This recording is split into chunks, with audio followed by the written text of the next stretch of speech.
Assalamualaikum warahmatullahi wabarakatuh. Nama saya Muhammad Nur Askia Maulidi, mahasiswa dari Fakultas Agama Islam, Prodi Pendidikan Agama Islam, kelas 1B.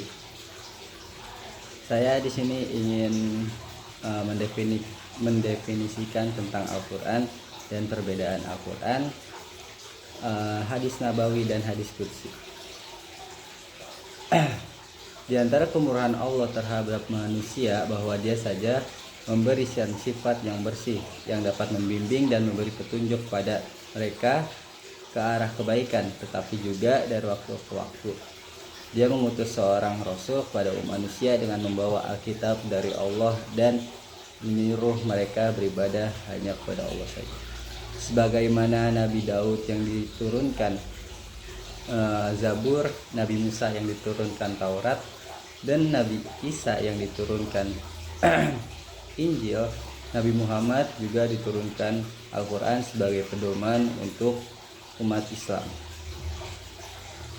Allah mengutus Nabi Muhammad di saat manusia sedang mengalami kekosongan para rasul untuk menyempurnakan bangunan atau agama saudara-saudara pendahulunya, para rasul, dengan syariatnya yang universal, abadi, serta dengan kitab yang diturunkan kepadanya, yaitu Al-Quran. Jadi Al-Quran itu sebagai penyempurna syariat Islam. Al-Quran diambil dari kata bahasa Arab yang berarti bacaan. Qara'a yaqra'u Qur'anan. Qur'anan di sini berarti bacaan dan cara membaca ya. Jadi kata itu adalah wazan, tasrif, konjungsi, fu'lan, seperti gufran dan syukron. Definisi konkret untuk Al-Quran ialah menghadirkannya dalam pikiran atau dalam realita. Seperti misalnya kita merujuk sebagai Al-Quran kepada yang tertulis di dalam mushaf atau terbaca dengan lisan. Untuk itu kita katakan Quran adalah yang diantara salah satu kitab yang diturunkan Allah pada Rasulullah. Para ulama menyebutkan definisi Al-Quran yang mendekati maknanya dan membedakannya dari yang lain, dengan menyebutkannya bahwa Al-Quran adalah kalam atau firman Allah yang diturunkan kepada Nabi Muhammad SAW, yang pembacaannya merupakan suatu amal ibadah. Berikut ini adalah definisi Al-Quran menurut para ahli. 1. Muhammad Ali Sahabuni. Al-Quran didefinisikan sebagai suatu firman dari Allah yang tidak ada tandingannya, diturunkan kepada Rasulullah SAW yang merupakan penutup para nabi dan para rasul melalui perantara malaikat Jibril. 2. Dari Dr. Subni As-Solih. Al-Quran merupakan kalam Allah yang merupakan mukjizat dan diturunkan kepada Nabi Muhammad secara mutawatir, yaitu berangsur-angsur, enggak langsung, ditulis dalam mushaf dan membacanya bernilai ibadah. Yang ketiga, Syekh Muhammad Khudribik. Al-Quran adalah firman Allah yang berbahasa Arab, diturunkan kepada Nabi Muhammad SAW pada penerus umat secara mutawatir, ditulis dalam mushaf, diawali dengan surat Al-Fatihah dan diakhiri dengan surat An-Nas. Definisi yang terakhir ini yang sangat umum kita temui sebagai umat Islam. Terus yang bagian kedua ada nama-nama Al-Quran. Allah menamakan Al-Quran dengan beberapa nama, diantaranya Al-Quran, sebagaimana firman Allah dalam Quran surat Al-Isra ayat 9. Inna hadzal Qur'ana yahdi lillati hiya aqwam. Sesungguh Quran ini memberi petunjuk ke jalan yang paling lurus. Yang B, kitab. Sesuai dengan Quran, firman Allah Quran surat Al-Anbiya ayat 10 yang berbunyi, laqad anzalna ilaikum kitaban fihi dzikrukum.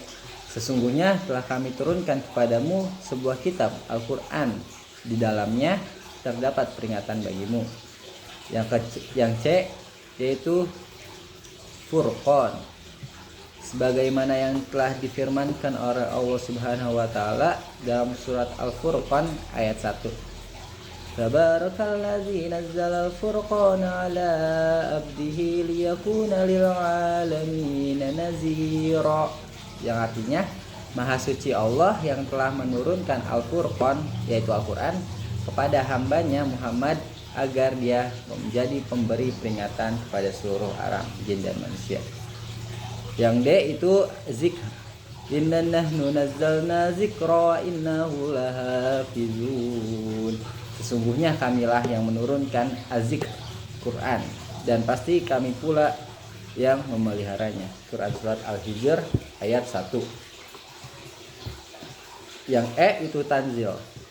Wa innahu latanziru rabbil alamin. Dan sungguh tanzil Quran ini benar-benar diturunkan oleh Tuhan seluruh alam yaitu Allah. Quran surat Asy-Syu'ara ayat 192. Sifat-sifat Al-Quran itu ada nur, mubin, mubarrak, busyara, aziz. Nur itu jadi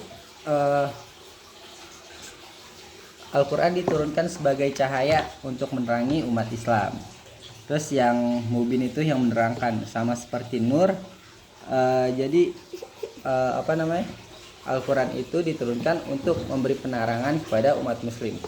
Terus yang C itu mubarrak. Jadi diturunkannya Al-Quran itu sebagai berkah bagi umat Islam.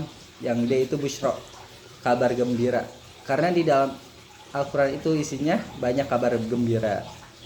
Terus yang E itu aziz, yang mulia. Sebagaimana kitab-kitab suci sebelumnya, Al-Quran yang dijadikan penyempurna sebagai penyempurna dari kitab-kitab terdahulu pasti sangat mulia. Terus untuk perbedaan hadis untuk perbedaan Al-Quran, hadis qudsi dan hadis nabawi. Jadi Al-Quran itu adalah, balik ke definisi yang awal, Al-Quran adalah firman Allah yang diturunkan kepada Nabi Muhammad melalui malaikat Jibril, yang diturunkan secara berangsur-angsur, yang diawali dengan surat Al-Fatihah dan diakhiri dengan surat An-Nas, dan membacanya mendapat pahala. Dan untuk hadis nabawi adalah hadis yang maknanya dari Rasul dan lafadznya dari Rasul. Hadis ini hadis ini dijadikan hujjah kedua dalam sumber mencari hukum Islam. Jadi ini benar dari Rasulullah yang menyampaikannya. Terus untuk perbedaan hadis nabawi, semisal kita membaca hadis nabawi, kita nggak mendapat pahala. Terus yang untuk perbedaan hadis qudsi itu, hadis qudsi adalah hadis yang maknanya dari Allah tapi lafaznya itu dari malaikat Jibril. Astagfirullahaladzim. Hadis yang maknanya dari Allah dan lafaznya itu dari Nabi Muhammad. Jadi Allah menurunkan wahyu kepada Nabi Muhammad dengan maknanya Allah, dengan makna Allah sendiri. Lalu Nabi Muhammad itu memberikan lafaznya dengan lafaz Nabi Muhammad kepada sahabat-sahabatnya. Mungkin itu saja dari saya. Mohon maaf bila banyak sekali kesalahan kata. Syukran. Wassalamualaikum warahmatullahi wabarakatuh.